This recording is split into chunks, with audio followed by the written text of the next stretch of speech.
अस्सलामुअलैकुम। आज की इस मुख्तसर सी वीडियो में हम बात करेंगे जो सुबह से पाकिस्तान में खून की होली खेली जा रही है तहरीक लब्बैक के कारकुनों के साथ। पूरा मीडिया खामोश है, कोई बात नहीं कर रहा कि कितना जुल्म हो रहा है और किस तरह पुलिस रियासती दहशतगर्दी कर रही है। क्या अपनी आवाम पर इस तरह गोलियां बरसाई जाती हैं।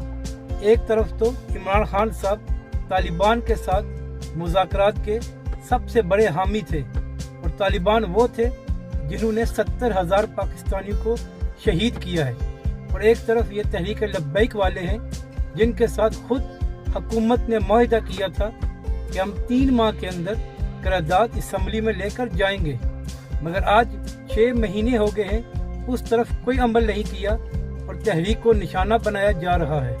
पहले 3 दिनों के अंदर तहरीक लब्बैक पर पाबंदी लगा दी गई है। अगर तहरीक लब्बैक के कुछ लोगों ने कानून को हाथ में लिया था तो उनको सजा दी जाए, मगर पूरी जमात को आप किस तरह दहशतगर्द करार दे सकते हैं।